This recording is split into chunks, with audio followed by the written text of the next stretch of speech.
Muito boa tarde a todas as senhoras deputadas.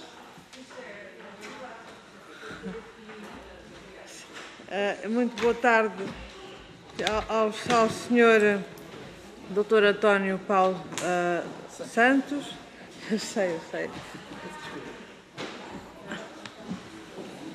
Senhor Diretor-Geral e o senhor...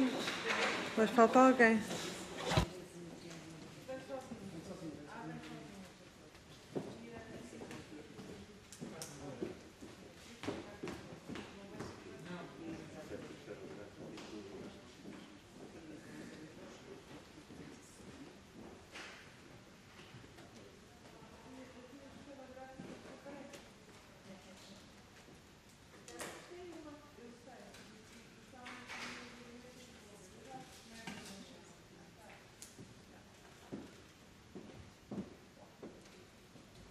Retomando, agradeço a presença do Dr. António Paulo Santos e do Sr. Dr. Carlos Madureira, em representação da Sociedade Portuguesa de Autores e da Associação para a Gestão Coletiva de Direitos de Autor e de Produtores Cinematográficos e Audiovisuais, pela ordem inversa dos nomes. Agradeço muito a vossa presença. Aliás, agradeço também os pareceres que já enviaram previamente.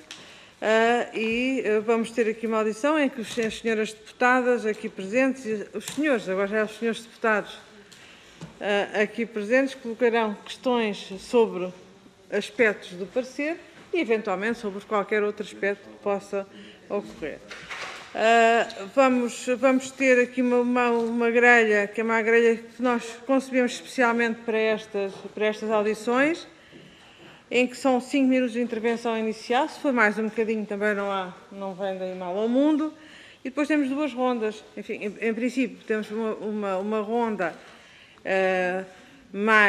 com uma grelha com mais tempo. Depois teremos uma segunda ronda mais pequena, em que, se houver, enfim, não tem havido, nas outras audições não tem havido segunda ronda, porque, de facto, as primeiras rondas são tão intensas que não tem havido.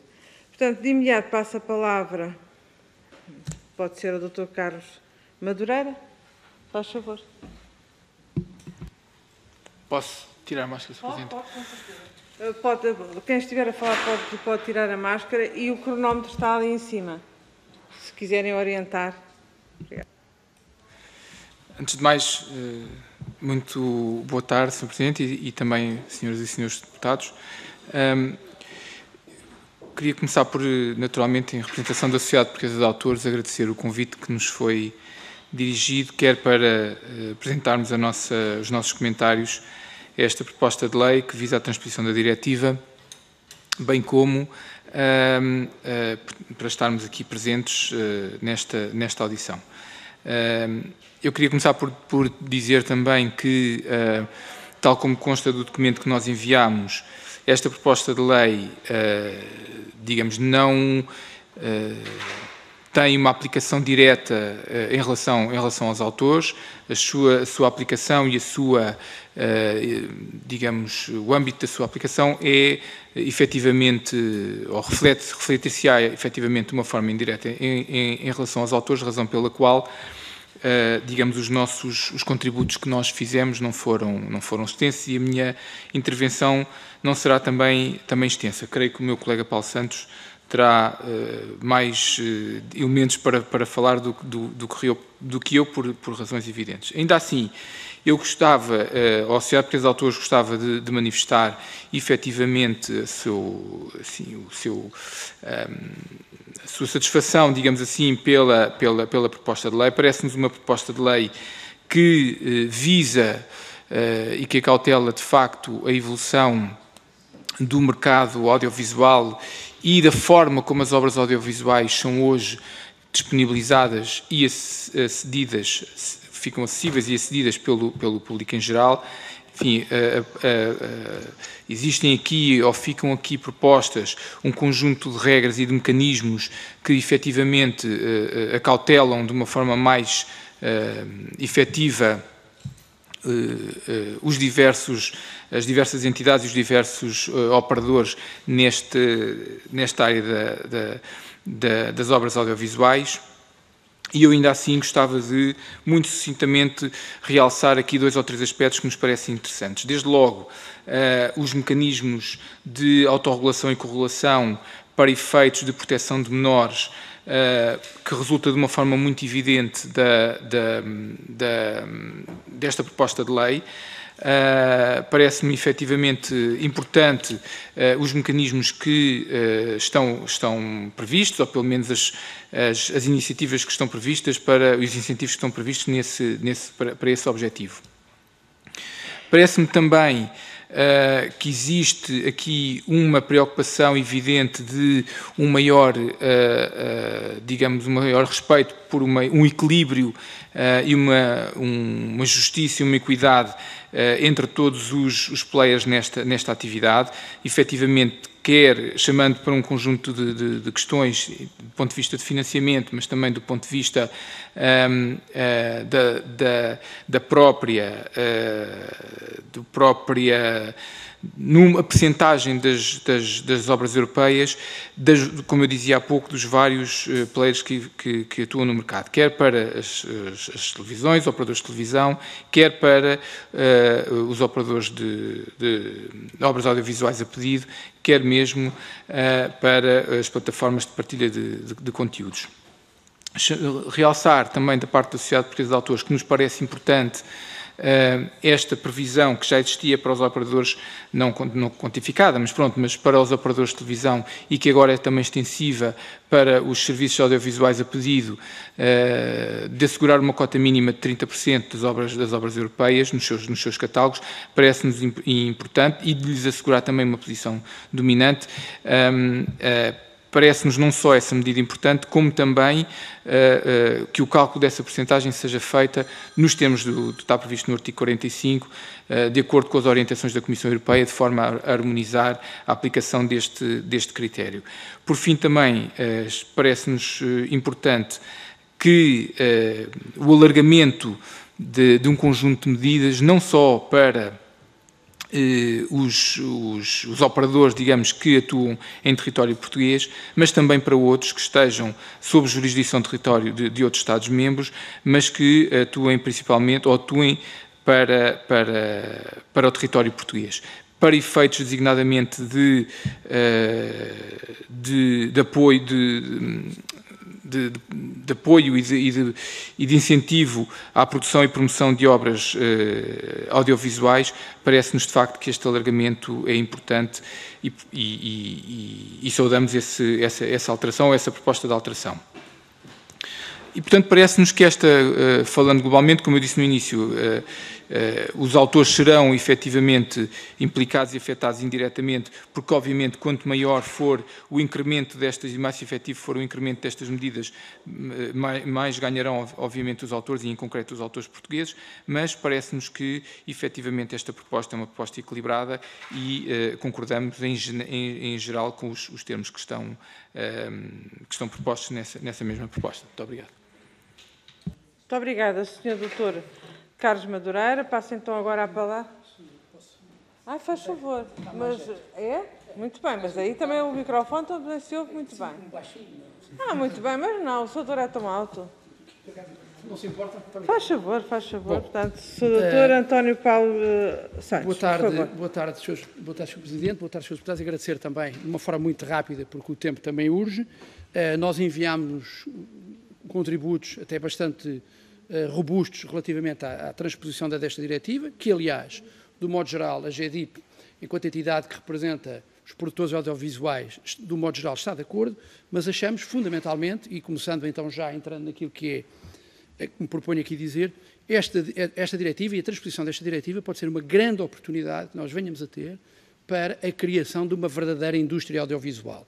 Eu, quando falo aqui na indústria audiovisual, falo na televisão e cinema, porque hoje até mesmo a produção audiovisual está muito próxima da produção cinematográfica, se a gente vir as séries. E esta pode ser um grande passo, o primeiro grande passo na ajuda desta mesmo criação deste mercado do audiovisual, porque vamos estender as obrigações de investimento, e eu não digo obrigações de investimento por acaso, digo obrigações de investimento, e no caso que não seja uma obrigação de investimento, que possa ser, não havendo investimento, tem que haver o pagamento da tal, eu vou-lhe chamar retribuição, vou-lhe chamar assim, o que lhe quisermos chamar, porque obriga todos os players do mercado a produzir dentro daquilo que são os seus públicos, as suas realidades, e, portanto, cria uma maior diversidade cultural, que é extremamente importante para este mercado, porque senão, se for tudo para uma taxa, para o ICA, vamos afunilar dentro de um tipo de produção cinematográfica que, neste momento, se quer muito mais abrangente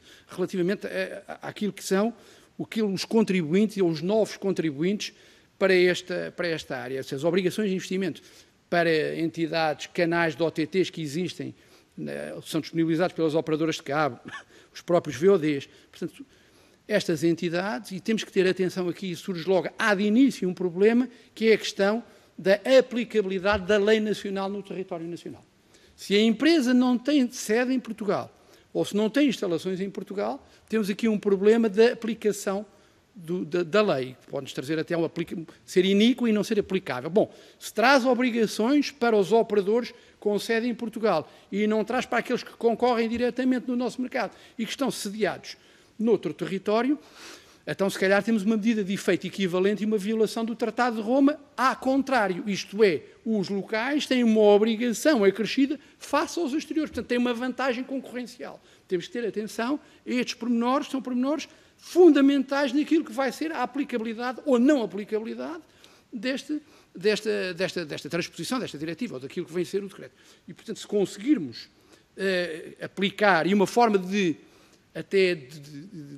tornar mais execuível aqueles que não estão em território nacional, os que não estão em território nacional, se não quiserem dizer aquilo que efetivamente faturam em Portugal, então pagam por uma taxa máxima. É o ónus, e isto vai desmobilizar-os. Não, então eu digo o que é que eu faturei em Portugal e vou pagar menos. Estas questões, isto no fundo passa-se um pouco quando alguém recusa um exame biológico, alegando a inconstitucionalidade, dizendo, bom, na questão dos exames de paternidade, se eu recusar, há uma presunção de que eu sou o pai e, portanto, para me obrigar a fazer o exame. Isto é extrapolar, mas isto juridicamente é a questão. Portanto, se obrigarmos a ir pelo valor máximo, eles dizem, não, calma, eu só faturo 200 mil, não faturo o equivalente a 10 milhões que vocês me estão a querer cobrar. Mas agora, isto também vai passar por a cooperação internacional entre entidades tipo ERC de outros países. E isto é fundamental para que se torne execuível este projeto, passando sempre pelas obrigações de investimento, porque isso vai respeitar muito mais aquilo que é a diversidade cultural. Já toquei nestes pontos que me pareciam importantes, porque o nosso contributo fala exaustivamente sobre estas matérias. Depois eu queria saltar um pouco para o conceito de produtor independente e de obra independente, obra independente que é fundamental também, é um conceito que importa desde já ter aqui, afinar alguma filigrama jurídica, e eu digo isto porque vou trazer um exemplo à colação, que é, normalmente, um produtor audiovisual, quando produz uma obra para televisão, há a tendência de dizer logo é uma obra feita por encomenda, os direitos ficam todos do lado da televisão e o produtor fica sem direito nenhum. Bom, há direitos que não podem ser cedidos. Vou-vos dar um exemplo. Os direitos de retransmissão, os direitos de cópia privada. O direito de retransmissão, se for cedido a uma televisão, não tem legitimidade para o cobrar. Porque é um direito que nasce na esfera jurídica do produtor e morre na esfera jurídica do produtor. Aquelas verbas que são cobradas pelas entidades de gestão da qual eu trabalho, se uma entidade cede aquele direito, eu não posso entregar a esse produtor. E vou entregar essas verbas aos produtores internacionais, porque acresce no restante repertório. Isto tem consequências perversas naquilo que é a distribuição dos direitos.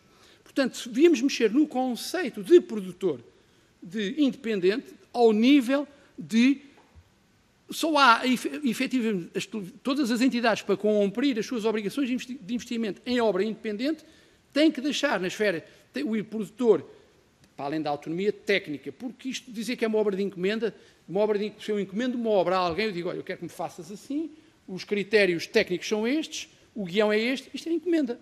Eu ponho-te à tua disposição os meios técnicos e tu produzes. Isto é o que se passa. Não é isto que se passa. que se passa é eu preciso fazer uma determinada obra, eu apresento o guião, eu crio, eu faço tudo. Portanto, há aqui conceitos, isto era uma oportunidade, pelo menos a este nível, de salvaguardarmos e criarmos produtores nacionais mais robustos. Porque só assim se cria uma verdadeira indústria. Se a gente não os salvaguardar, porque não tenhamos ilusões. A indústria norte-americana tem a pujança que tem, porque salvaguardaram todos os direitos para os produtores.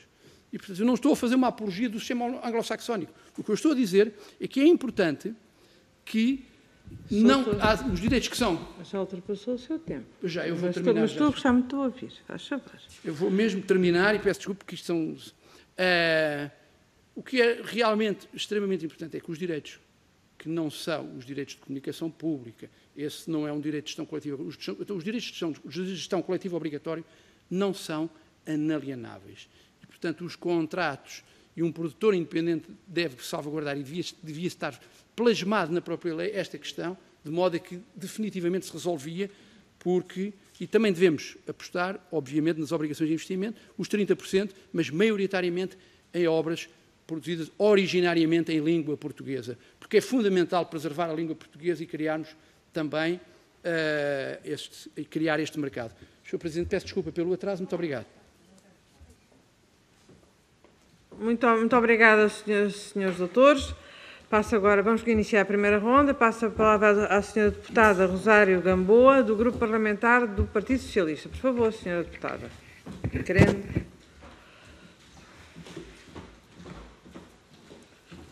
Muito obrigada, Sra. Presidente. Cumprimento, com todo o gosto, os meus colegas, deputados dos diferentes grupos parlamentares, os que estão aqui hoje e aqueles outros que não podendo estar por questões higiênicas que estarão a acompanhar-nos por Skype.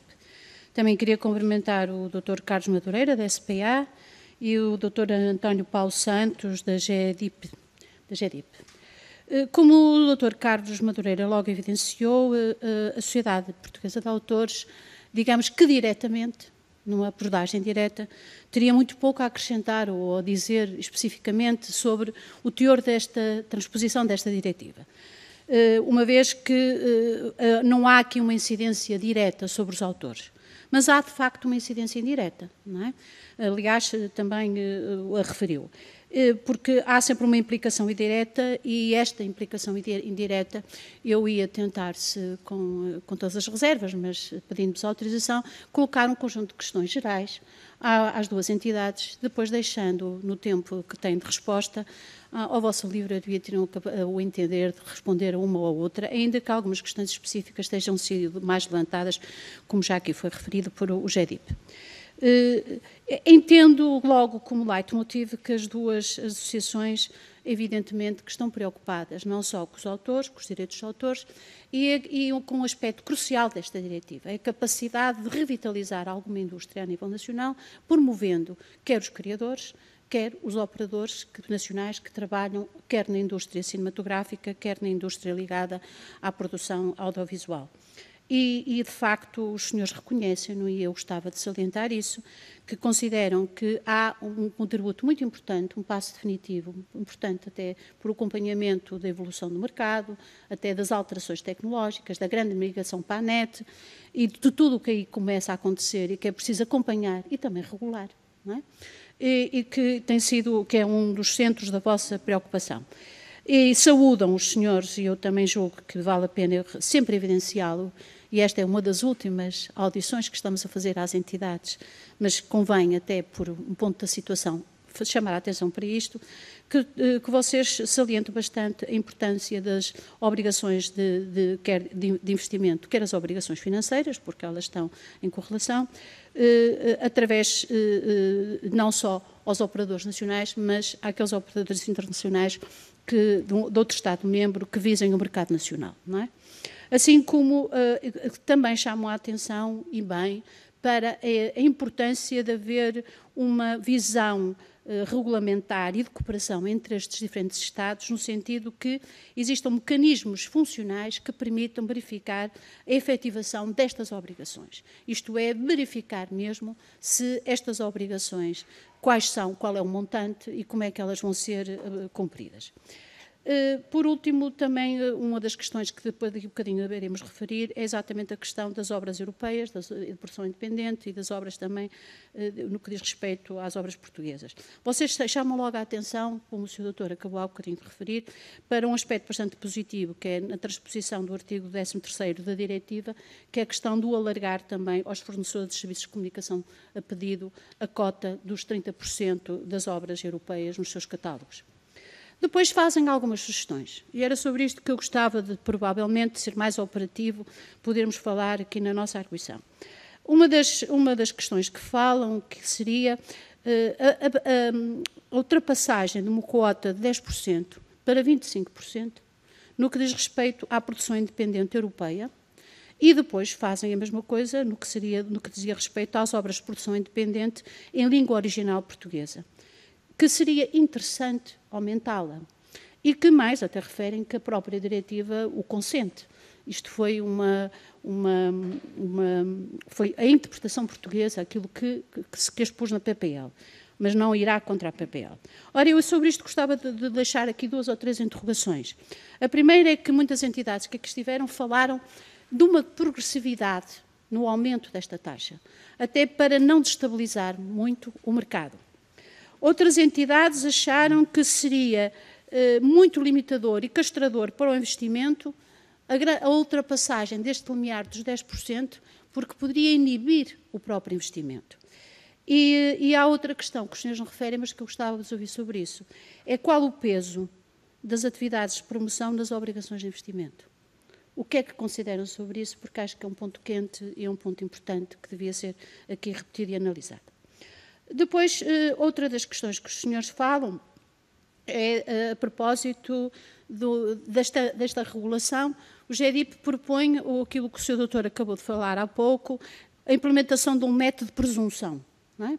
Isto é, se não há possibilidade de verificar qual é o montante devido de investimento, então presuma-se que ele é o máximo no sentido dissuasor da parte dos operadores internacionais para que eles possam sentir-se impelidos a apresentarem, digamos, as contas devidamente certas para poderem ser, desculpem o termo que não será exatamente o mesmo, devidamente auditadas. Muito obrigada, Sra. Deputada. Ok, eu tinha mais uma questão, mas pronto, que é em relação à extensão dos direitos dos produtores independentes. Eu julgo que há uma primeira parte que eu compreendo a necessidade disto aparecer transposto na diretiva, mas há outra parte que eu pergunto se não consideram que isto devia ser abordado a quando da transposição da diretiva sobre os direitos de autor e direitos conexos no mercado único digital, a diretiva 2019-790, e que alguma parte desta questão que o Sr. Doutor estava a referir agora no fim, posso ficar para aí, ainda que eu entenda que, de acordo com o que está lavrado no artigo 46, alguma coisa tem que lá ser acrescentada. Eu achava muito importante que a GEDIP, em particular, que tem um know-how muito grande nesta matéria, pudesse até sugerir, se entendesse, uma redação. Muito obrigada.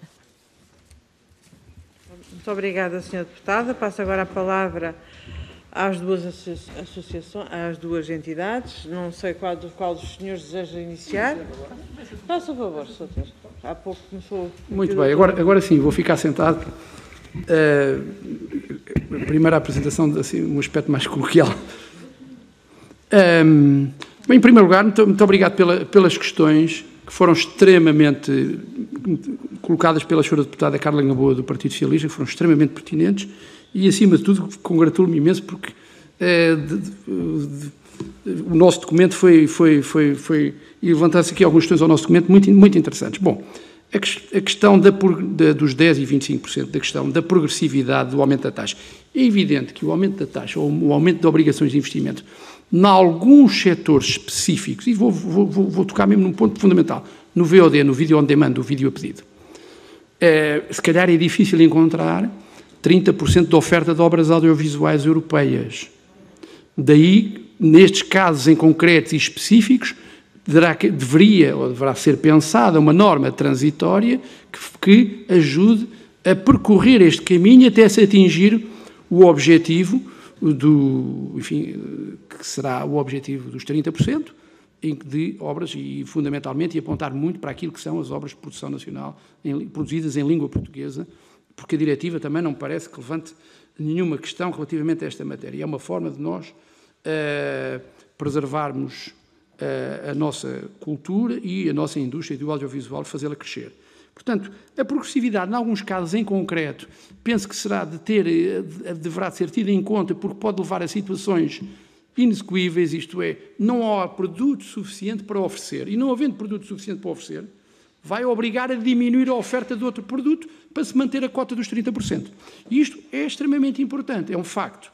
Quando falamos em aspectos gerais, o mundo ideal seria o primeiro. Mas depois temos este aspecto e temos que deixar aqui, na norma jurídica que viemos a ser criada, alguma possibilidade de fuga para estas situações, com uma norma de limite mínimos ou de limite máximos, de limite mínimos, e para irmos para essa tal, eu sei que é um exercício difícil, nós podemos colaborar naquilo que for as nossas capacidades, mas relativamente à questão da progressividade, esta questão terá obviamente que ser tida em conta. Por outro lado, também o próprio valor, as tabelas, terão que ter em consideração aquilo que é o mercado nacional face àquilo que é o mercado internacional. Estamos a falar de valores completamente dispares e diferentes e, relativamente a isto, sim, alguma atenção, parece-me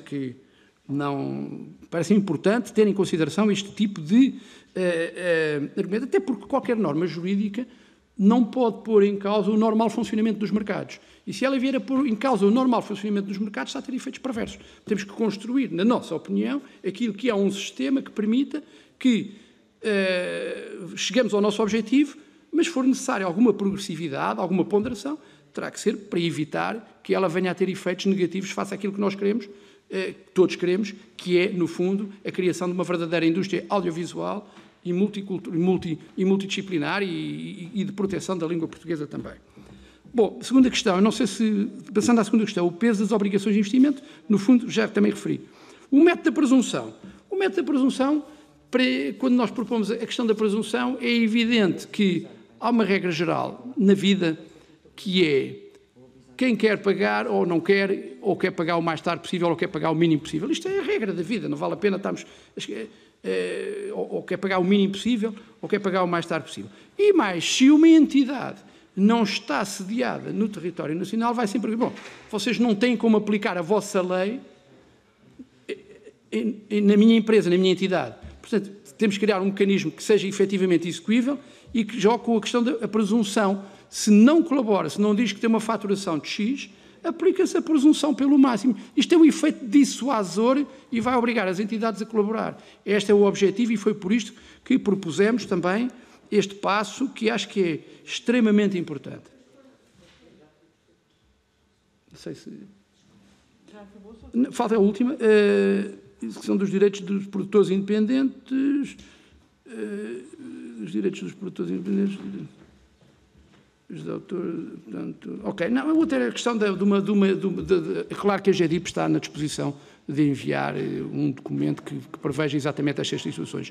Porque estamos a falar aqui, e a questão que levantou, ser numa diretiva ou noutra, é evidente que pode ser, mas podemos aproveitar já esta oportunidade e depois, se calhar, ir a aspectos de mais filigrama jurídica na diretiva do direito de autor.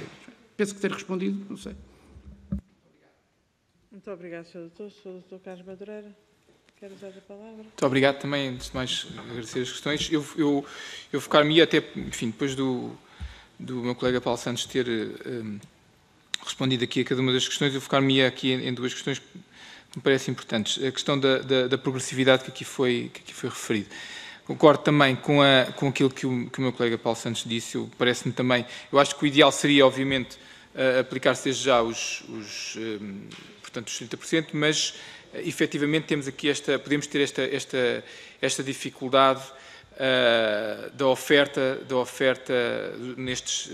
que está integrada nestes catálogos. E, portanto, podia haver, de facto, o risco, na prática, de efetivamente haver uma redução de as outras produções que não sejam obras europeias para se cumprir esta obrigação. Agora, aquilo que me parece importante, independentemente da solução da progressividade, é que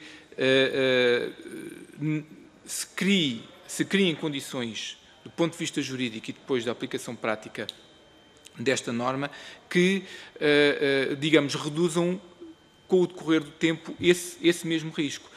porque, na verdade, aquilo que nos parece evidente desta proposta de lei, enfim, e da própria diretiva, isso também já aqui foi dito, é que um dos objetivos é, efetivamente, o fortalecimento da indústria audiovisual europeia, em concreto, aqui em Portugal, da indústria audiovisual nacional. E, portanto, parece-me que, efetivamente, a haver essa norma transitória, deve preparar o caminho para que haja um aumento efetivo na produção de obras audiovisuais europeias, em concreto portuguesas, ou de língua portuguesa, e não daqui a uns anos estarmos a cumprir, ou ser possível o cumprimento desta percentagem por redução da outra oferta. Em relação à cedência dos direitos, que o meu colega Paulo Santos falou, eu acho também que, digamos, da possibilidade de se tratar deste assunto na transposição da diretiva do mercado único, eu creio que também me parece que efetivamente nós podemos tratar e resolver desde já esta questão, que para os autores também é um aspecto muito importante. Nós, como eu disse no início, não referimos no âmbito desta diretiva, porque ela de facto consagra aqui fundamentalmente obrigações para outras entidades que não os autores, mas efetivamente esta questão da cedência dos direitos aos produtores é algo que preocupa efetivamente a Sociedade Portuguesa de Autores e que nós entendemos que deve ser também devidamente acautelado, porque a verdade é que nós hoje, do ponto de vista contratual, temos um sistema não só a nível nacional, enfim, a nível internacional e em concreto na Europa, isso é hoje discutido de uma forma muito efetiva, porque as sociedades, de uma forma geral, estão muito preocupadas com esse assunto. Nós temos um sistema que se aproxima muito do buyout americano, embora por via contratual. E, portanto, parece-nos importante acautelar que os titulares de direitos mantenham direitos de remuneração, no mínimo direitos de remuneração, para um conjunto de utilizações das suas obras e das suas prestações. Muito obrigado. Obrigado, Sr. Doutor. Passo agora a palavra à Sra. Deputada Isabel Lopes, do Grupo Parlamentar do Partido Social Democrata. Por favor.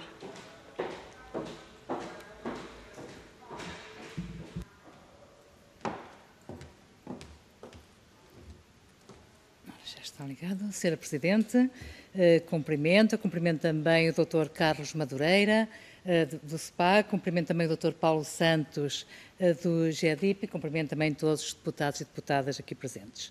Continuamos aqui a discutir, então, na especialidade, esta proposta que transpõe a diretiva da União Europeia respeitante à comunicação social audiovisual.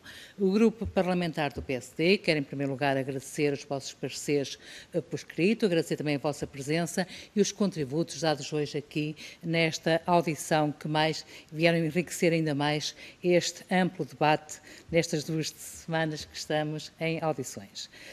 Ressalva dos vossos pareceres a importância do diploma em análise, que introduz alterações à atual lei do cinema e também da televisão, sendo certo que ambas as entidades identificaram um conjunto de aspectos relevantes e que os consideram ser bastante positivos. Como devem compreender, não nos focaremos no pormenor, nesses aspectos considerados positivos, mas gostaríamos de fazer e de vos colocar algumas questões.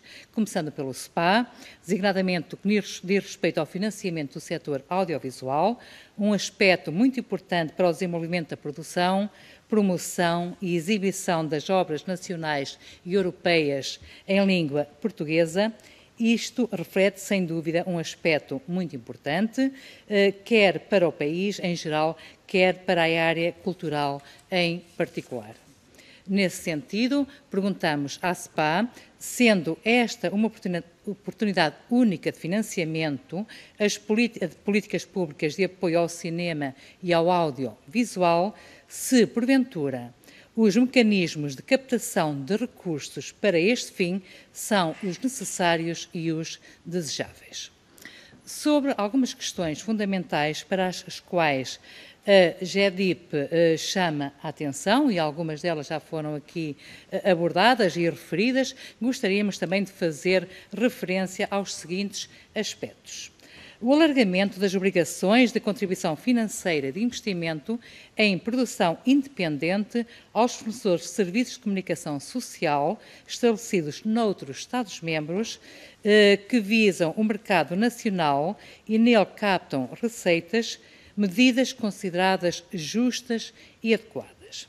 Assim, gostaria de colocar a seguinte questão. Consideram que a proposta de lei em análise acautela este aspecto tão relevante do vosso parecer? Que alterações concretas gostariam de ver consagradas? Gostaríamos igualmente de ouvir o GEDIP sobre um aspecto que já aqui foi focado, que é o financiamento do setor audiovisual, designadamente sobre uma proposta de alteração que o ICA fez no seu parecer e que consiste em alargar o pagamento da taxa de exibição às plataformas de partilha de vídeo. Por último, a GEDIP também chama a atenção para um problema que existe e que a proposta de lei não resolve, podendo mesmo constituir para o agravar. O caso concreto do investimento das operadoras de televisão e dos prestadores de serviço de obras audiovisuais a pedido em produtores independentes. Considera a GEDIP que o problema assenta essencialmente em dois conceitos, no conceito de obras de produção independentes e o outro conceito de produtor independente. O Grupo Parlamentar do PSD teve a oportunidade de colocar esta mesma questão na semana passada na audição ao ICA e realmente não comungam da mesma opinião. O que foi referido pelo ICA é que nesta fase não faz sentido proceder à alteração destes conceitos. A questão que coloco é que soluções então podem adiantar no sentido de ultrapassar esta divergência. Como ainda tenho uns minutinhos, gostaria então, se o Sr. Presidente me permite, colocar uma última questão. A GEDIP considera que a tabela de obrigações de investimento proposta representa uma solução equilibrada, adequada à especificidade de cada mercado nacional, que torna o investimento mais justo e proporcional à dimensão do tecido empresarial nacional, sem prejuízo da sua aplicabilidade a operadores estrangeiros. Propõe, no entanto, para evitar a sobreposição dos escalões, que se coloque o sinal de maior no valor que funciona como limiar da entrada de cada escalão.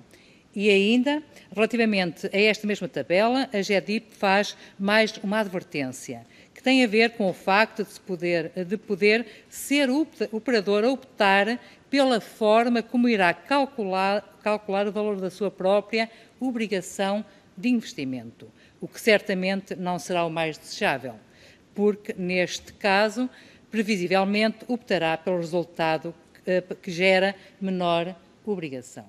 A questão que eu coloco, e agora mesmo para terminar, que soluções adiantam para evitar a este facto aparentemente indesejável? Muito obrigada. Obrigada, Sr. Deputado. Passo agora a palavra às entidades.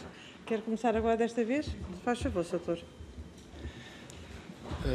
Antes de mais, agradecer a pergunta colocada aqui à Associação de Defesa dos Autores, relativamente ao nosso entendimento sobre os mecanismos e as soluções constantes desta proposta para efeitos de financiamento. Aquilo que a Sociedade Portuguesa de Autores considera, de facto, é que há duas, digamos, alterações que são aqui propostas que nos parecem, de facto, importantes. A primeira é, desde logo, o alargamento subjetivo das entidades que estão, digamos, vinculadas a este financiamento, uma vez que também, como aqui já foi referido, parece-nos importante a referência de entidades que, embora estejam sujeitas, digamos, a outro Estado, à jurisdição de outro Estado-membro, mas que tenham a sua audiência direcionada para o território português, são também elas chamadas a investir na produção e na promoção de obras audiovisuais, na proporção, obviamente, daquilo que ganham com essa audiência aqui em território português. E portanto, parece-nos que, efetivamente, este alargamento subjetivo das entidades a quem compete cumprimento esta obrigação parece-nos importante e equitativo, tendo em conta o próprio... ou seja, nós não deixa de contar apenas o local onde as sociedades têm a sua sede, vamos dizer assim, ou o Estado-membro que estão sujeitos à jurisdição, e passa a contar onde efetivamente têm ganhos do ponto de vista da própria audiência. Isso parece-nos uma questão importante.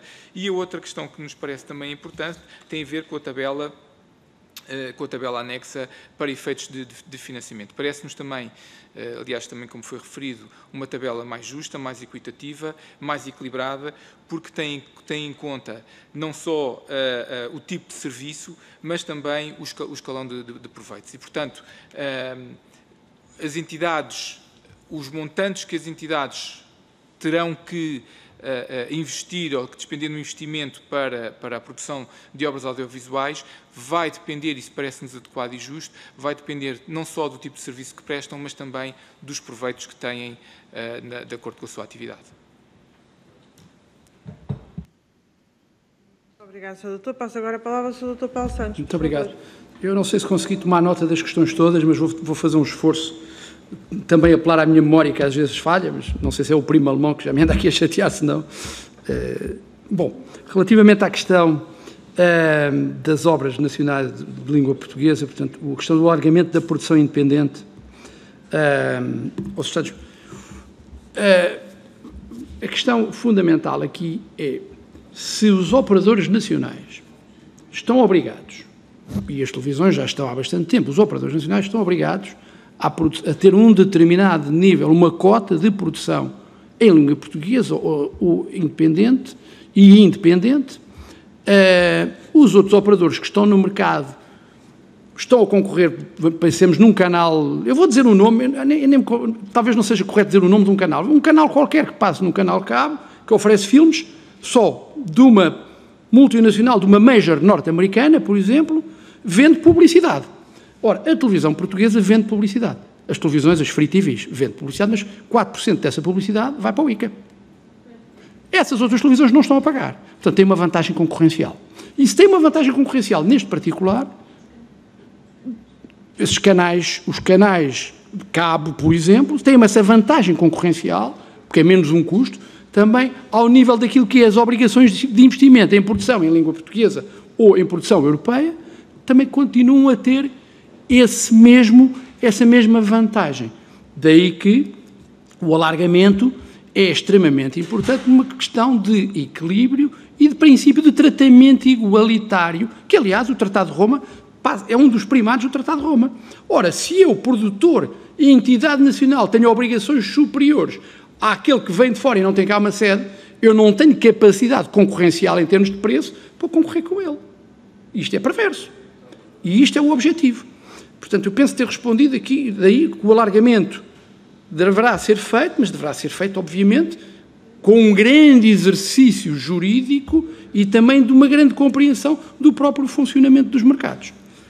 Segunda questão, que é a questão do financiamento do audiovisual, alargamento da produção independente, proposta pelo IRCA. Bom, o alargamento da produção audiovisual é uma questão idêntica. Portanto, se há já uma série de entidades que estão a contribuir, os próprios distribuidores de vídeo, distribuidores de cinema, toda a gente já contribui para o audiovisual. E bem, tem que se contribuir, temos que criar uma indústria nacional, uma verdadeira indústria, porque quando tivermos uma verdadeira indústria, vamos ter uma vantagem, que é esta. Em Espanha nós tivemos, e os seus deputados, de certeza muitos conhecem, que eu estive aqui a propósito da questão dos cinemas, Espanha conseguiu níveis de públicos em sala de cinema muito grandes à custa de filmes espanhóis. Porque tem um verdadeiro mercado cinematográfico. Muito mais até que os filmes internacionais. Mas nós, em Portugal, infelizmente, não conseguimos. Quem nos dará a nós conseguirmos? E isto é um passo para isso também. Diversidade e gostos. Não há um gosto, não se pode afunilar num gosto, mas tem que ser gerais. Em democracia há direito até há disparate. Há as consequências. A verdade é esta. Portanto, relativamente à questão proposta do ICA, é evidente que E o ICA ainda trouxe uma coisa nova, que é a aplicação do RGIFNA, do regime jurídico das infrações fiscais não aduaneiras, para controlar e tornar execuível esta cobrança. O que me parece bem. A questão das entidades, elas próprias, declararem os montantes, a mim não me choca absolutamente nada. E não choca por uma razão simples. Porque há a possibilidade de auditar. E auditando e não sendo verdade, tem consequências. Consequências jurídico-civis e consequências jurídico-penais. E, neste caso, até fiscais, porque é aplicado o regime do RGIFNA, que também tem uma tutela penal no próprio regime jurídico. Portanto, parece-me que por aí também temos a situação relativamente àquilo que é proposto pelo ICA e que não temos nada rigorosamente contra, ainda que terá que haver sempre equidade e as medidas não podem ter efeitos perversos no próprio mercado. Depois, os investimentos das operadoras de televisão, no fundo já toquei também um pouco nisso, não sei se me estou a esquecer de alguma coisa, que depois é a questão da tabela. Quando se fala no mais, é para evitar a sobreposição de escalões, como é evidente, a tabela terá que ser vista numa perspectiva do mercado nacional e é nesse conceito, e é nessa perspectiva que terá sempre que ser vista, porque quando falamos em entidades, e temos que ver aquilo que essas multinacionais faturam no mercado nacional, portanto, também. Daí que a questão, se não dizem, é pelo máximo, tem esse efeito. Eu estou-me a esquecer de qualquer... Não sei se o Sr. Deputado me puder ajudar. Mas ainda vai ter mais oportunidades. Está bem, sim, senhor. Muito obrigada, Sr. Doutor.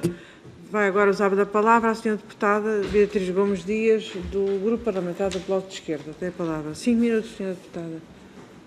Com tolerância máxima de 1 minuto. Muito obrigada, Sra. Presidente. Eu procurei cumprir os 5 minutos com tolerância máxima de 1 minuto. Eu agradeço os pareceres escritos que nos enviaram e as quais nós pudemos ler para preparar esta audição e também as respostas que já nos deram.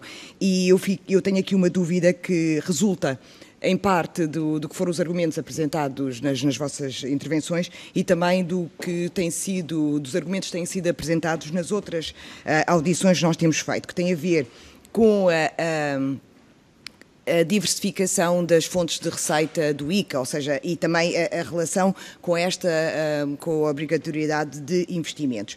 Eu passo a explicar qual é a questão. Houve algumas entidades que se expressaram favoráveis à extensão das taxas que são aplicadas atualmente às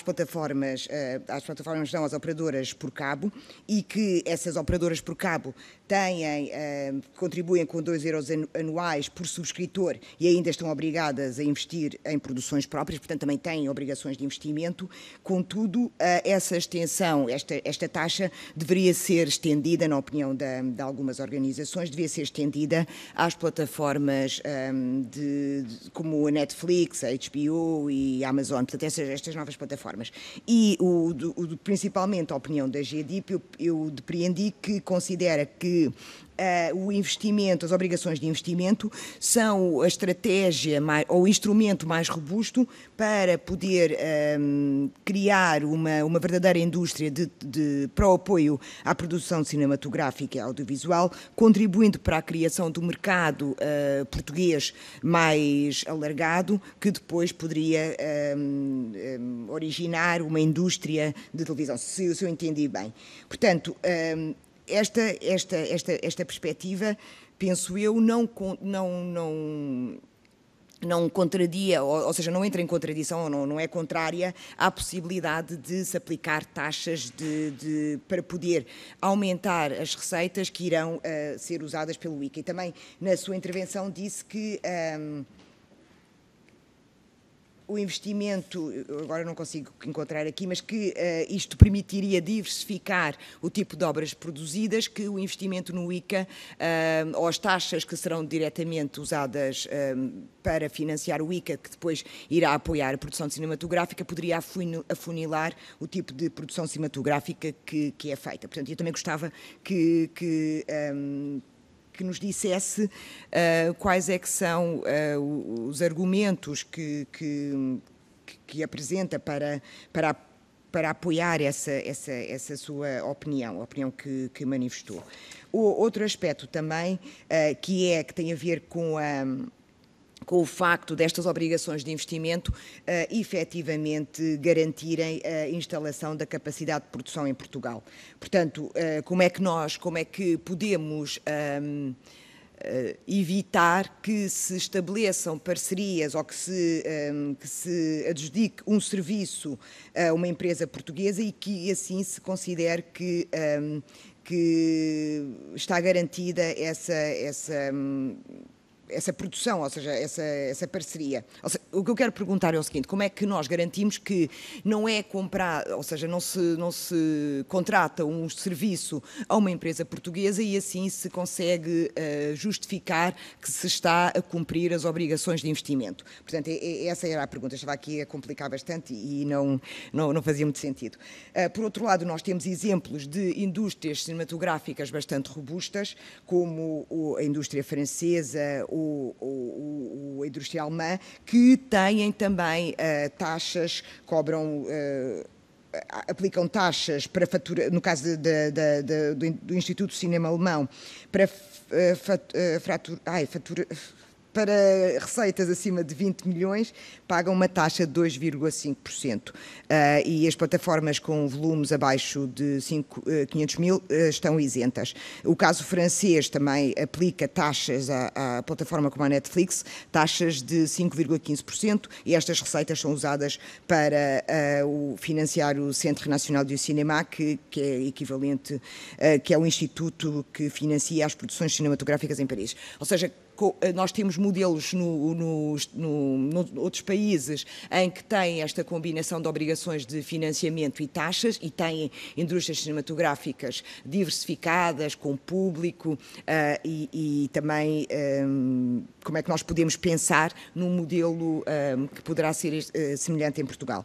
Outro aspecto que eu também queria perguntar, tenho 1 minuto de tolerância, porque a senhora Presidente me disse que eu quero perguntar, é sobre o conceito de obra europeia.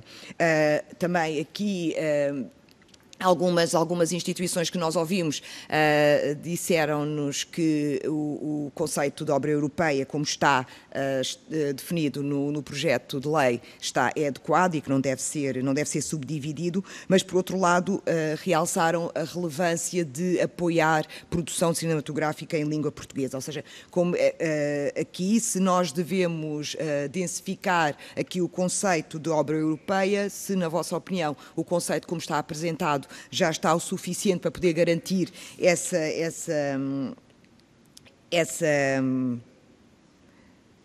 o estímulo à produção em língua portuguesa. E termino. Depois, se eu tiver mais perguntas, eu volto. Muito obrigada. Muito obrigada, Sra. Deputada. Passo então a palavra agora, passo ao Dr. Paulo Santos primeiro, está bem? Obrigado.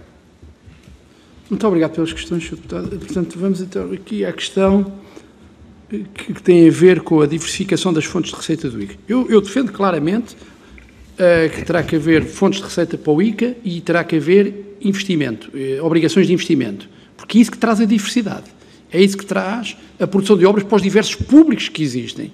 E muitas das produções que se fazem, não se fazem, muitas delas são feitas para os públicos que já existem. O público não é uma audiência. O público tem um gosto especial, vai atrás daquele tipo de obra, vai atrás da obra. Portanto, daí que a obrigação de investimento, coabitarem as duas situações, é uma situação que me parece fundamental para essa mesma diversidade, e porque se uma entidade sabe que tem que investir, vai investir de acordo com aquilo que é os seus públicos, e, portanto, temos diversidade, porque cada um tem os seus tipos de públicos, e isso é enriquecedor para aquilo que é a nossa indústria cultural. Parece-nos a nós, a GDIP, um ponto perfeitamente certo. Relativamente à questão das fontes de receita, a questão do Netflix, do HBO e outros, eu sou da opinião, portanto, nós somos da opinião, eu peço desculpa de falar na primeira pessoa do singular, não deveria ter feito, é na primeira pessoa do plural, nós, GDIP, somos da opinião que estas entidades, se têm receitas em Portugal, têm que contribuir para a nossa indústria. Obviamente que têm, e contribuir para a nossa indústria, se nós possibilitamos lucro, rendimento, se alocarem uma parte desse rendimento a ajudarem-nos a criar, vão ter nas grelhas deles, se calhar, no futuro, também produto nacional, produto audiovisual. Portanto, não vejo nada. Aliás, já há esses exemplos de França, que em França pagam até bastante, e, portanto, não vimos nada contra, antes pelo contrário, porque, senão, mais uma vez, aqueles que criaram em Portugal a plataforma, mesmo que seja deste género, estão obrigados a estas obrigações de investimento e estes que vão de fora não têm. E isto, concorrencialmente, traz aqui algumas disfunções. E que, aliás, também é próprio, até contrário ao Tratado de Roma, como já referi há pouco. Bom, a questão do afunilamento que eu falei há pouco, é evidente que as verbas... Aliás, há um pormenor que é importante. Era muito importante que o ICA fizesse uma distribuição para o audiovisual, garantisse no mínimo os 70-30, que não tem estado a acontecer. O audiovisual, se nós tivermos aí atenção, o audiovisual faz um trabalho fantástico em Portugal. Eu digo isto fantástico porque eu vou explicar. O prime time em televisão em Portugal é em português. Fantástico. Isto quer dizer que os direitos que eu cobro, mais uma vez, que nós cobramos na GEDIP, eu estou com esta falha, que nós cobramos na GEDIP, de retransmissão, por exemplo, 75% do dinheiro fica em Portugal. Vai para os produtores, não vai para o estrangeiro. E isto porquê? Porque a prime time é em português, as grandes audiências estão ali concentradas, é ali que se gera os rendimentos, e isto é extremamente importante. E a questão do afunilamento, a questão do afunilamento, isto foi um pequeno à parte de respeitar, aumentar o investimento também no audiovisual, até porque hoje, obra cinematográfica e audiovisual, há ali muitas situações muito ligadas, e o Netflix trouxe-nos agora alguns exemplos disso, as coisas estão a mudar, é que o ICA, o tipo de obra que o ICA apoia e bem, não estou a dizer, não há qualquer juízo de valor nisto, entendam-me com clareza, é diferente daquela que os diversos operadores podem investir, isto é, são níveis diferentes de obras e, portanto, se nós aplicássemos o dinheiro todo da taxa só naquilo, havia um afunilamento para um tipo de obra. E não vamos ser ingênuos, porque é isto que se passa há muitos anos. E o que nós queremos é que há, e dentro daquelas, têm aparecido filmes excepcionais, obras extraordinárias, o cinema de autor tem que ser apoiado, obviamente, até porque às vezes surgem coisas grandiosas e depois surgem também. E, portanto, não é isto que está em causa. O que está em causa é evitar a diversidade cultural, evitar o afunilamento. E é por isso que eu falei nisso. Relativamente, para ir rapidamente, não se contrata. Portanto, a questão, quando se fala da questão de contratar serviços a diversas entidades. Bom, quando se contrata uma produtora, não é um serviço. Quando qualquer uma destas entidades contrata uma obra, ou é uma série, uma telenovela, um documentário, um filme de animação, um filme, o que quer que seja, é o que se contrata. E só estas é que podem valer para efeitos de investimento. Investir numa coisa que não seja efetivamente uma obra, e é importante que isto fique bem definido, aí saímos do âmbito daquilo que era. Por último, o conceito de obra europeia em língua portuguesa. O Tratado de Roma defende a diversidade cultural como um primado, portanto, somos vários Estados, mas que temos cada um de nós a sua identidade cultural e a nossa língua, que é a nossa maior fronteira. Tudo o que fizermos dentro dos limites da lei para a poder proteger, acho que é um objetivo nacional e, portanto, relativamente a este o conceito de obra europeia em língua portuguesa, é o conceito e o Tratado de Roma não vai contra isso, aliás, referimos isso na nossa exposição. Eu acho que devemos continuar a apostar em obra europeia de língua originária portuguesa, porque a língua portuguesa é o que nos vai distinguir daqui a uns anos. Portanto, era só isto. Penso que respondi a tudo. Obrigada, Sr. Doutor. Passo agora a palavra ao Dr. Carlos Madureira, por favor. Muito obrigado. Eu, depois dos esclarecimentos que o meu colega Paulo Santos referiu, eu vou focar aqui em duas situações que me parecem importantes. A primeira tinha a ver com a questão do financiamento, portanto, do financiamento e do investimento no ICA. Eu, para além daquilo que já foi dito, gostaria de dizer o seguinte: há, de facto, aqui uma questão de diversidade, porque, efetivamente, o ICA, digamos, os projetos que o ICA apoia, corre-se efetivamente o risco de haver o tal afunilamento que foi aqui dito, mas eu chamaria a atenção também para outra questão. É que o que nós pretendemos no nosso país é o fortalecimento de uma indústria audiovisual, nós temos que perceber também que neste momento o que nós vivemos de há muitos anos a esta parte é que a nossa indústria audiovisual, em concreto cinematográfica, está absolutamente dependente do ICA. Ou seja, nós não temos uma indústria cinematográfica neste momento, esta é a apreciação que a Sociedade Portuguesa de Autores faz enfim, do conjunto de projetos que nos chegam, obviamente através dos contratos que celebramos com os produtores depois dos projetos financiados pelo ICA, e a sensação que nós temos, a noção que nós temos, é que efetivamente, se não houver neste momento o apoio do ICA, nós não temos indústria cinematográfica em Portugal e, portanto, estamos absolutamente dependentes destes subsídios que são pagos.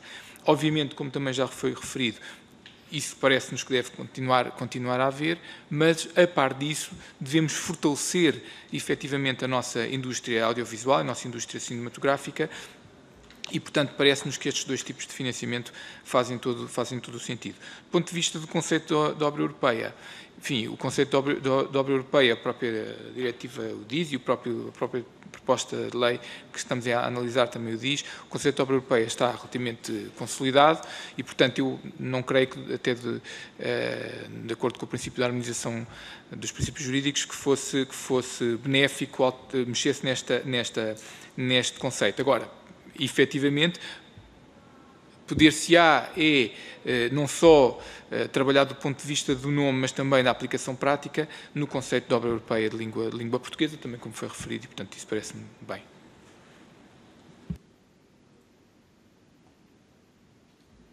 Muito obrigada, Sr. Doutor. Vamos agora passar ao Grupo Parlamentar do Partido Comunista Português, à Sra. Deputada Ana Mesquita, através de Skype. Boa tarde, Sra. Deputada. Olá, boa tarde. Creio que me estão a ouvir. Sim, perfeitamente. Obrigada. Muito obrigada, Sra. Presidente. Começo por cumprimentar também os representantes da SPA e da GEDIP. Eu estou a ouvir com algum eco. Isto é um bocadinho difícil. Mas pronto, vou então tentar fazer a intervenção dentro do tempo que a Sra. Presidente já referiu. Já muito foi aqui dito.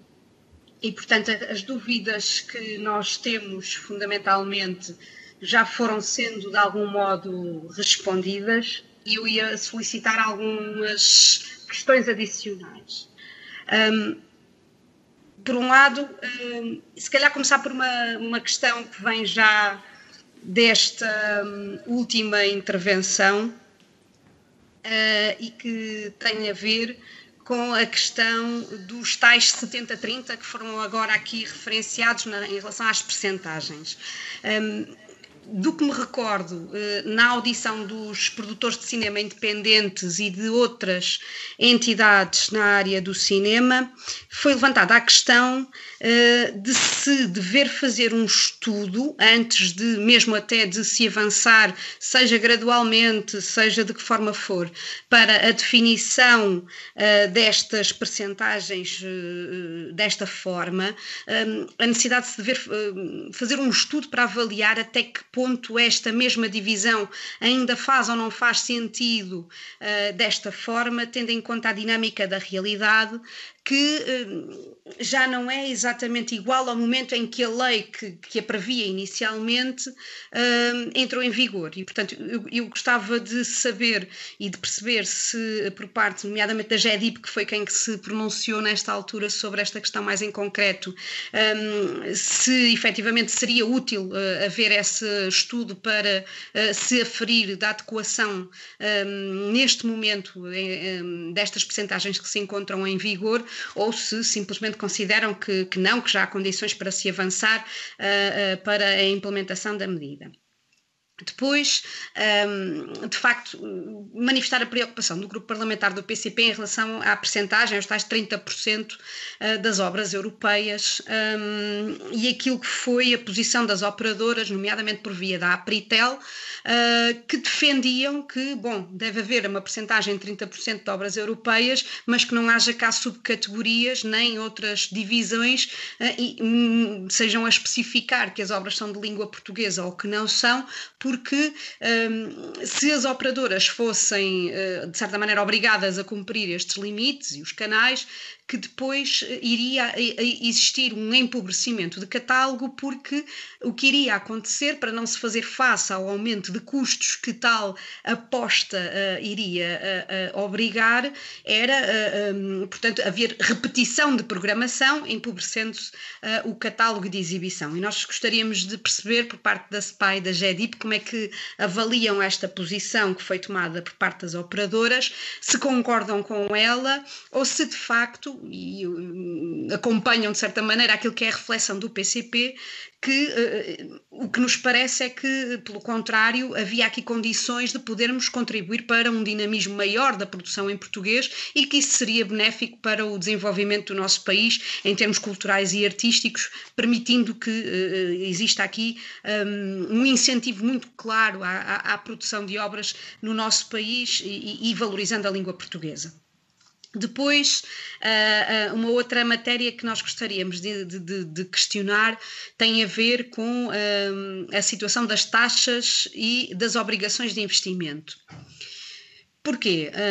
Porque, de facto, nós estamos inclinados para perceber que existem vários sistemas em vários países europeus, mas que de facto em alguns houve esta opção clara de se avançar em duplo sentido, quer com taxas, quer com obrigações de investimento. Até porque acabam por ter objetivos diferenciados e acabam por suprir necessidades diferentes e, portanto, podem ter elas mesmas uma funcionalidade que não é a mesma. No nosso país, e se formos outra vez a verificar aquilo que são os dados que foram mesmo até fornecidos pela Apritel, há uma diferença muito grande em relação a taxas e obrigações de investimento. Não é? Aquilo que vem no contributo da Apritel é que são pagas 7,6 milhões de taxas, enquanto que obrigações de investimento não passam dos 71 mil euros. E, portanto, há aqui um universo gigantesco de diferença e nós gostaríamos de perceber, de facto, com mais detalhe o que é que a SPA e, sobretudo, a GEDIP consideram em relação a esta matéria das taxas e das obrigações de investimento. Outra situação que nos preocupou é em relação às operadoras, e nós queremos questionar diretamente ambas as entidades que aqui estão presentes, porque nos parece que pode haver aqui um impacto em relação aos autores. A Apritel referiu que, quanto às medidas de proteção de menores e às questões de acessibilidade nótica, de inclusão, seja de cidadãos, de pessoas com deficiência ou com baixos níveis em termos de acessibilidade aos conteúdos que são exibidos, que não devem ser as operadoras a assumir os custos da inclusão e da prevenção e do cumprimento da lei. E que, pelo contrário, devem até ser, sobretudo, quem fornece os conteúdos, quem produz os conteúdos, quem dá os conteúdos. E o que nós gostaríamos de perceber era, na vossa opinião, se concretizasse esta visão das operadoras, até que ponto isto não iria bater diretamente, era na porta dos criadores, ultrapassando até aquilo que é a sua gênese enquanto criadores de conteúdos e impondo responsabilidades acrescidas que, de facto, talvez não devessem ser os criadores a dar resposta. E, por fim, nós lemos com atenção a questão da GEDIP colocar o problema das definições mantidas na PPL em relação à obra de produção independente e de produtora independente. Daquilo que me recordo, não é a primeira vez que esta discussão surge e, inclusivamente, quando foi da alteração do decreto-lei que regulamenta a lei do cinema, em que nós tivemos um processo legislativo na passada legislatura, esta questão surgiu a determinado momento e acabou por ter diversas interpretações e diversas leituras. E, portanto, o que nós gostaríamos de entender, e termino, Sra. Presidente, por parte da GEDIP, o que é aqui importante ressalvar e aquilo que é, em termos da proteção dos direitos de autor, sobretudo, e dos criadores, o porquê que é tão importante trabalhar este conceito e esta definição. Muito obrigada. Muito obrigada, Sra. Deputada. Passo agora novamente a palavra. Agora, em primeiro lugar, ao Sr. Dr. Carlos Madureira, por favor. Muito obrigado. Vou começar pela questão de saber se faz sentido, enfim, a produção, apontei aqui, a produção das obras em português. Eu gostava de dizer o seguinte, e que essa questão teria sido levantada pela Apritel para não haver subcategorias, enfim. Eu gostava de dizer o seguinte, é importante, e eu sublinharia aquilo que já disse há pouco, porque me parece que isto é uma decisão fundo e de perspectiva até sobre o país. Nós estamos é evidente que, excluindo aqui a produção ou a indústria cinematográfica americana e também já agora a da Índia, mas quer dizer, nós estamos num continente em que existem vários países, designadamente França, mas também Espanha, para identificar estes dois, que estão, do ponto de vista da produção audiovisual e concretamente da produção cinematográfica, a anos-luz daquilo que se faz aqui em Portugal a vários níveis, quer a nível de produção, quer a nível de audiências, de exibição, etc. E, portanto, nós creio que temos aqui duas perspectivas, que é, ou criamos condições para, de alguma forma, apoiarmos a produção da indústria audiovisual, em concreto da indústria cinematográfica em Portugal, criando condições, como já foi referido, para a criação de uma indústria forte e podemos, de facto, ter condições para o fazer, ou então, se olharmos para o conceito de obra europeia, sem qualquer tipo de preocupação de proteção da indústria, e eu aqui falo em concreto dos autores portugueses, obviamente que através da indústria francesa, espanhola, alemã, etc., enfim, cumprir-se-á este mínimo dos 30% das obras europeias. E, portanto, eu acho que é importante, na perspectiva da Sociedade Portuguesa de Autores, é importante que tenhamos uma efetiva preocupação a vários níveis, mas em concreto, nesta questão do catálogo que estamos a falar agora, ou da percentagem mínima do catálogo que estamos a falar agora, tenhamos uma efetiva preocupação na proteção dos autores portugueses e das produções feitas em Portugal para, como disse há pouco, incentivarmos a criação desta indústria audiovisual e cinematográfica. Isto também tem a ver com a questão do investimento.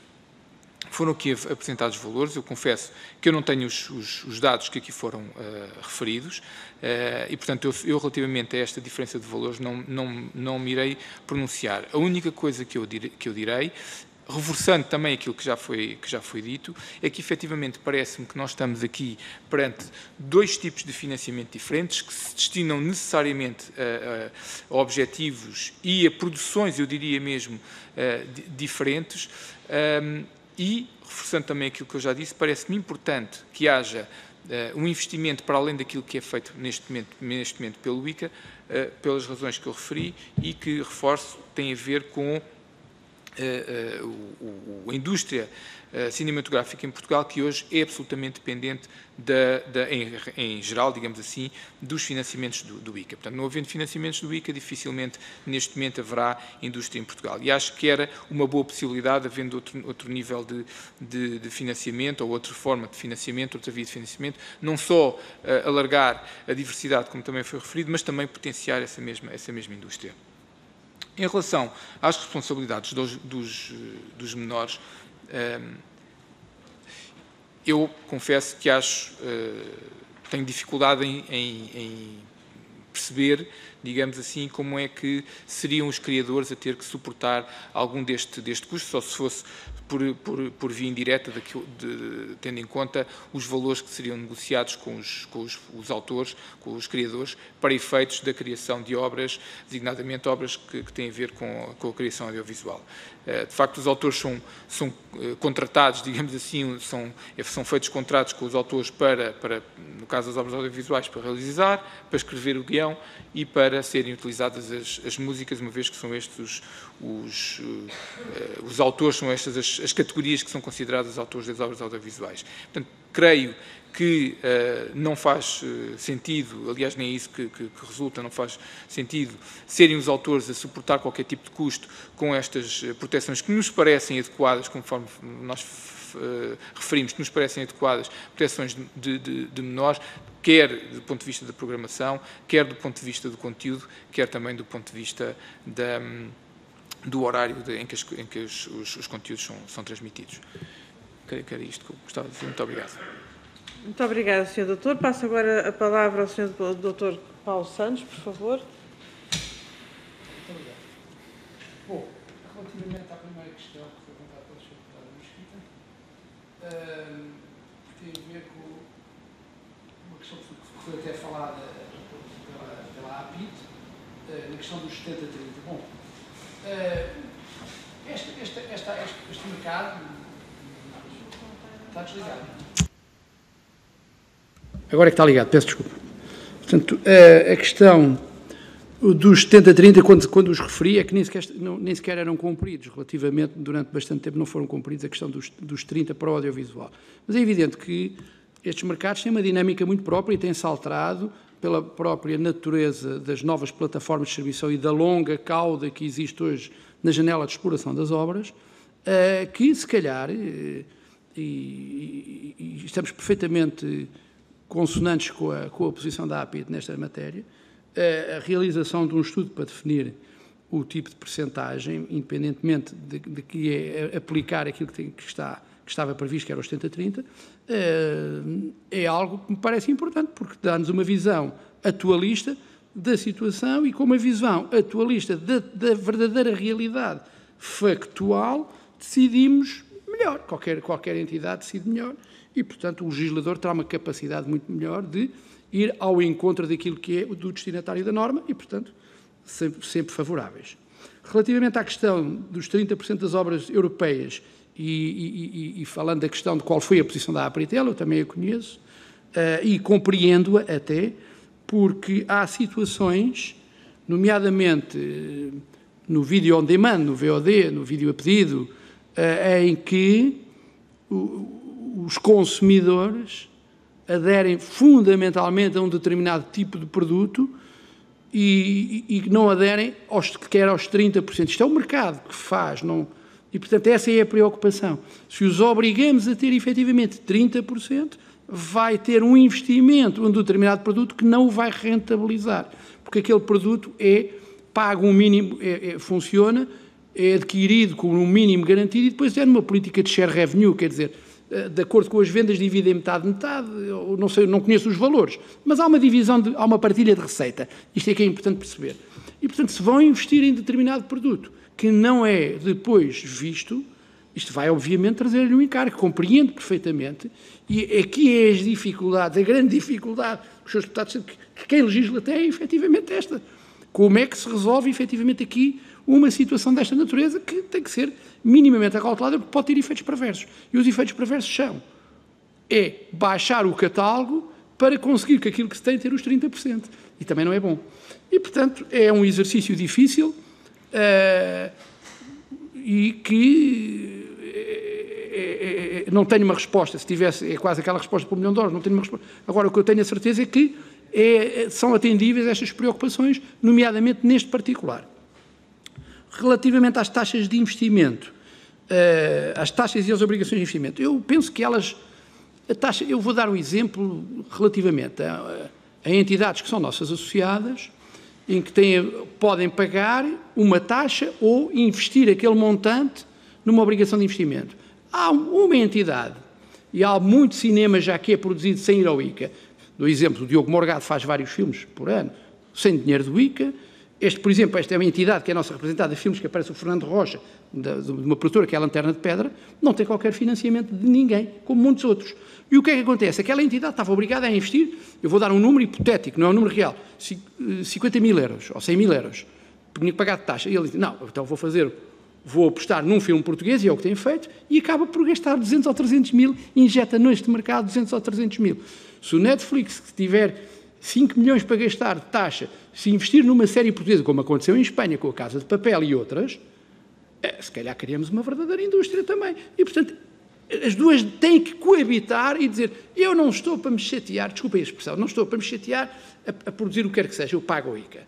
Ok, mas eu não, então eu tenho que investir, mas se eu não tenho mais algum, faço mais qualquer coisa. E daí a coabitação, isto é que é a verdadeira dimensão daquilo que era a obrigação de investimento. E eu dei este exemplo, porque é sempre importante.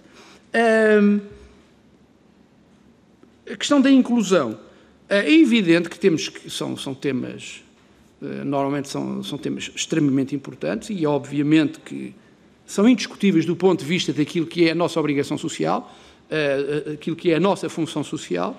Agora, é evidente que, nesta situação, por exemplo, fornecer determinados conteúdos através de um VOD, numa questão destas de inclusão, tem que haver aqui uma situação de partilha. Como há partilha de receita, há partilha de despesa, isto é, aquele titular de direito por aquele acesso ou não vai cobrar nada e não cobra nada e aquele que fornece o serviço também não cobra nada pelo fornecimento. Há aqui uma partilha da despesa. Obviamente que isto é sempre a exceção e temos que ter em atenção tudo o que seja solidariedade social, tudo o que seja integração, é um dever social e é um dever imperativo para todos nós e para a sociedade portuguesa que se quer cada vez mais inclusiva.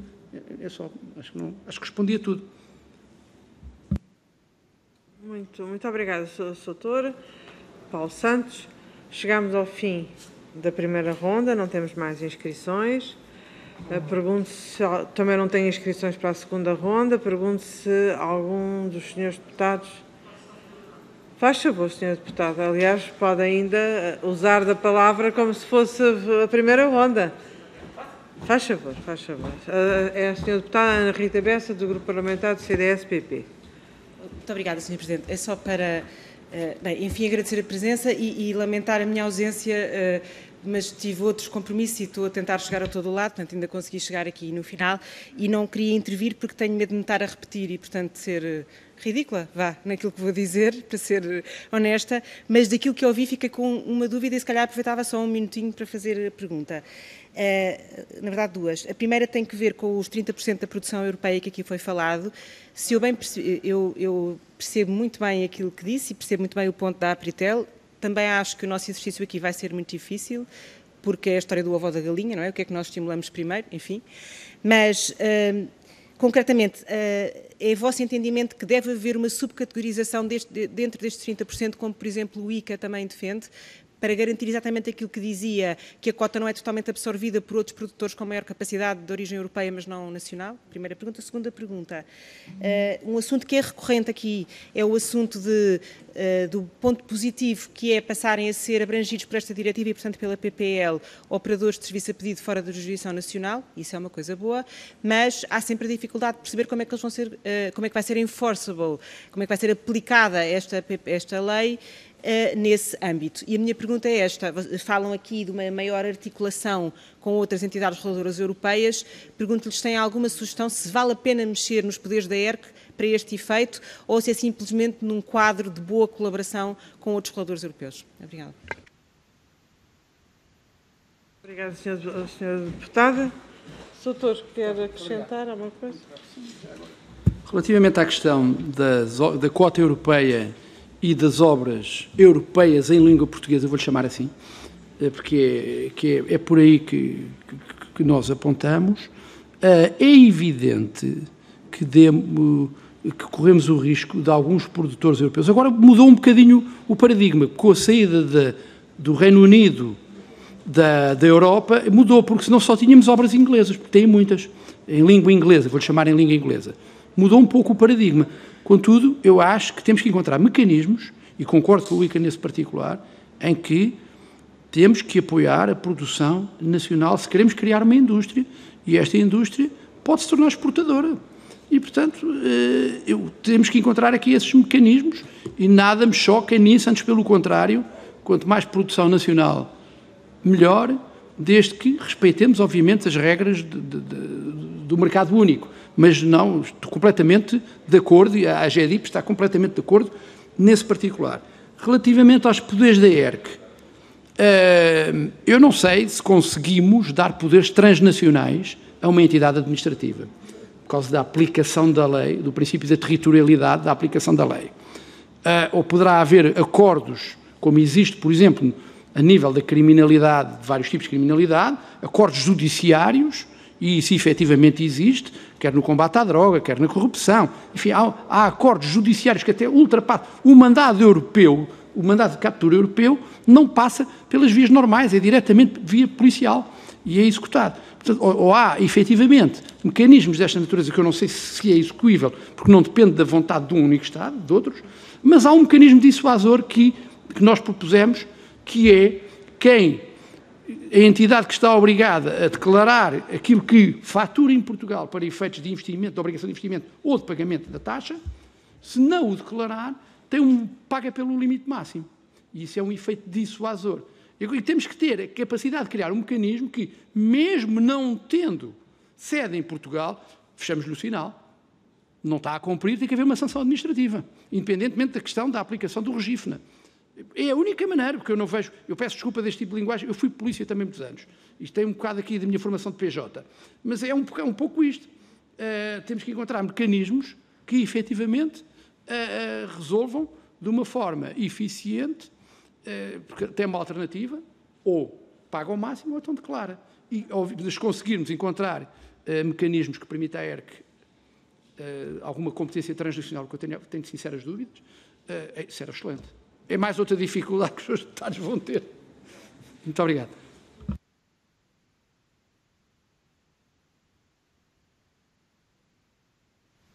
Pergunto então agora se existe alguma inscrição para a segunda ronda. Parece não existir. Já todos os senhores deputados estão esclarecidos. E, portanto, pergunto aos tutores que se querem fazer alguma declaração final relativamente a esta... Da parte da GEDIP e da minha em particular, quero agradecer a este excepcional troca de impressões que tivemos. Enfim, dei aquilo que podia, se pudesse dar mais, daria mais.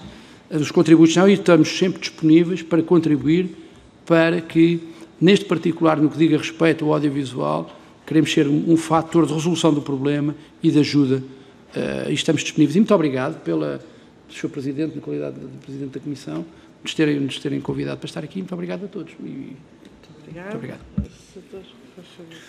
Da parte da Sociedade Portuguesa de Autores também gostaria de agradecer o convite que foi feito e dizer que, obviamente, estamos sempre disponíveis para estarmos aqui e colaborar na produção destes processos legislativos na proteção dos autores. Muito obrigado.